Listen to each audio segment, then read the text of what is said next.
What's going on, guys? Back in the basement again.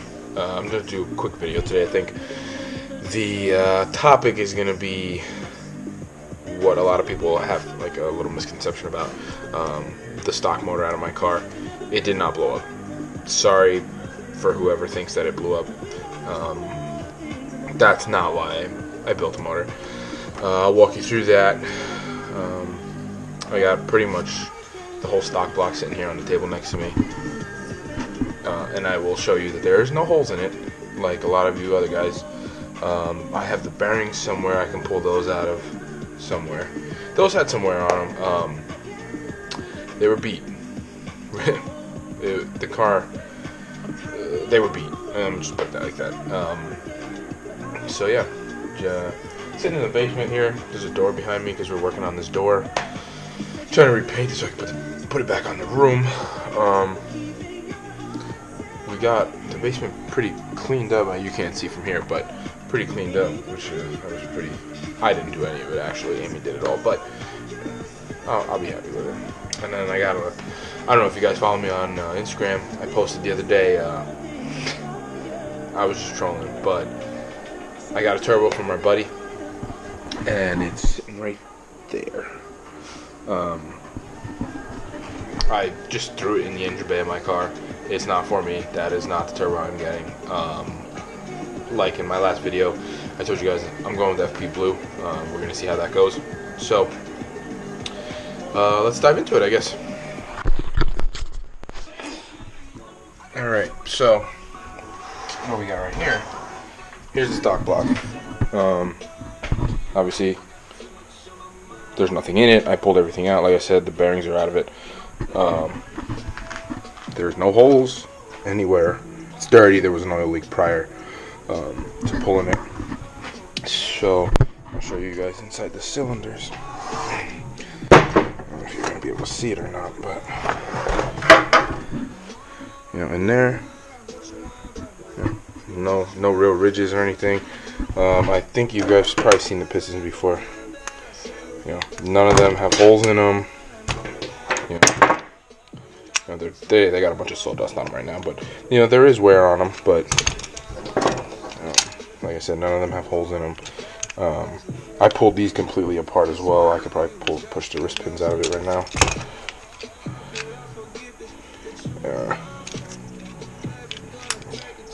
Yeah, whatever. I can't do it with one hand. But all the rods are still intact. Stock rods. The bearings, I think I pulled no, I didn't. The bearings out of here. Didn't spin any of them. Again, they have wear on them, but like I said, the motor was pushing pretty good power for completely stock internals. Main seals were weeping a little bit, I believe, front and rear. But yeah, so like I said, there was no holes, there's no leaks, head gaskets were still good.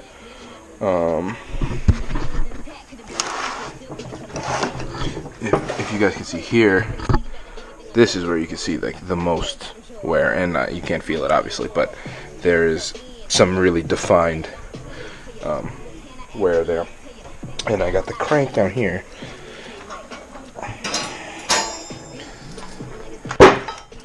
Right, and again, everything's covered in sawdust, but I don't know if the camera's gonna pick this up or not, but you can see it's all blue.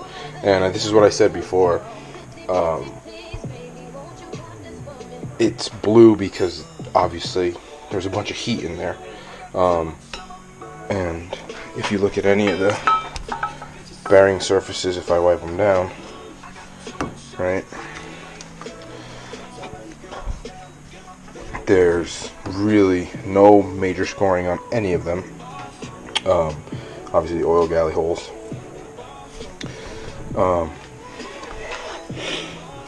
And same goes for the reverse side. So like I said, motor did not blow. Everybody thought it blew. Everybody thinks it still blew up. That is not the case. I have all the bearings, all the main bearings, main journals, everything. There's minimal scoring on any of these things, and factory plastic gauge. I don't know if you guys can see that or not, but that's what that is. So when they put it together, that's what that was. But yeah, so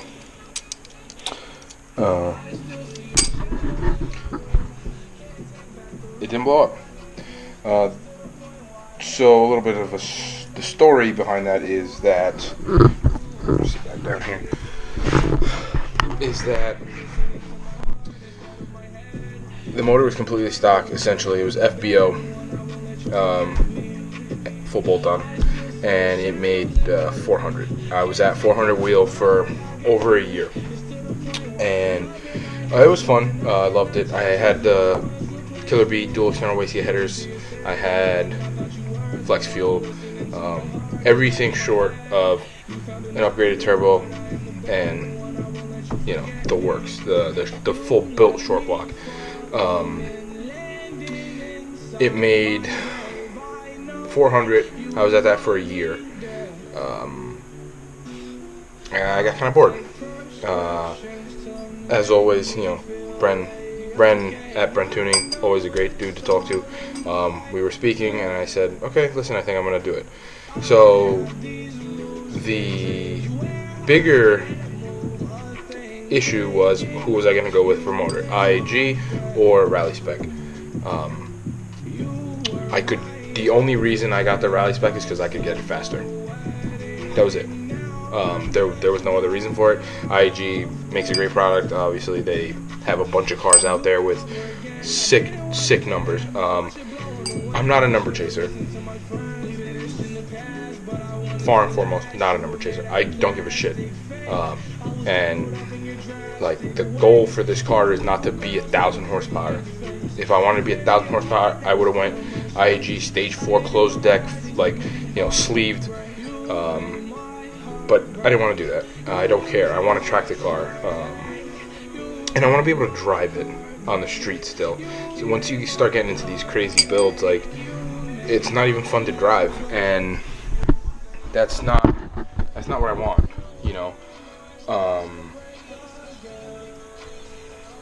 I want to be able to take it out, like it does now, except when it's really cold. First crank, start it, bam, take it out for a drive. But anyway, when we decided I was going to build it, I said, okay, we're going to go Rally Spec, SoCal V3 turbo, and pretty much did the works to the motor. It's got mild pistons, mild pistons, H-beam rods. I have the whole build sheet somewhere that I want to find, actually, but yeah. So we built it. I got a little ahead of myself. When I made the decision, okay, we're gonna build it, I dropped the car off at Bren, and he called me. We were waiting on parts, and he called me and he was like, hey, listen, I want to do a baseline run with your car. I said, okay, no problem. Then he calls me back and he goes, hey, can we try and blow it up? Shit, what do I care?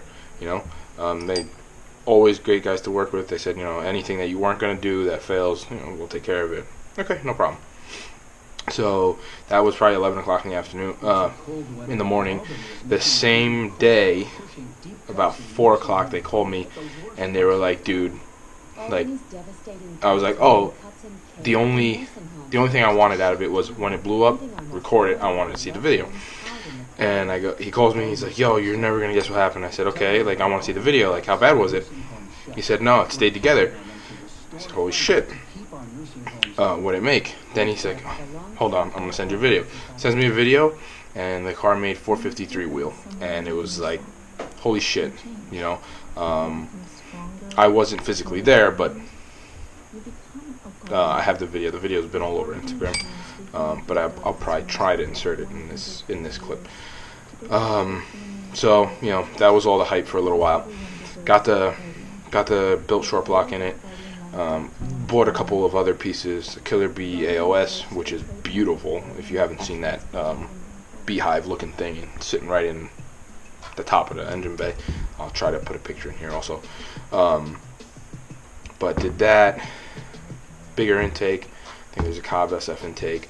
Did the SoCal V3, which I love, by the way, because I love the responsiveness. I don't want 8 seconds of turbo lag before I, can spool for 1,000 RPM and then have to bang gears. That's just not my thing. What else? We did, after we were done building it and we were going to tune it, I said, screw it, I'm only going to run Ignite for racing and street use, but this shit's expensive. So I've been putting it in. I have that 55 gallon in the garage. But like I said in the last video when I took the car out, I put 93 in it every once in a while. A lot of guys been asking me about the high pressure fuel pump issue in this car. It's a very known issue when you run high E content. I haven't had any issue since the built block's been in it. I don't know if it's the fuel. I don't know if we messed with something. But I have not got the check engine light ever since the built block, and I've been running pure Ignite 85. So yeah, that's it. I just wanted to clarify that for some of you guys. So like, share, subscribe, if you're interested. I know these videos have been kind of boring. I really don't have that much content right now. I've been trying to get ahead of it. I think I said this in the last video also, the last 3 weeks for me have been crazy busy. Crazy busy. So, we'll see. I plan on doing some suspension stuff. I think I said this already, but I'm going to reiterate it. But I'm going to do some suspension stuff. I'm going to do some stuff to the Jeep that I'd probably do some car tours too, but I'm going to do some stuff to the Jeep, so it's going to get a lift. Probably going to run 33s. I think that's it, to be honest. Also, a little fun fact, the Jeep's on air. Not the same air as most of you probably think, but I've got bags in the back of it, so when I tow the car, fill up the bags, the ass doesn't sink and my headlights aren't pointing in the fucking sky, because that's the worst look in my opinion. I love that thing. Amy hates it. She hates to drive it, but it was really bought to tow the car and haul Kaylee around, which is our daughter. So it does all of those things beautifully. But yeah, so I guess I can show you. I got my White Line stickers that they sent me. I didn't put them all on. There's some in here, but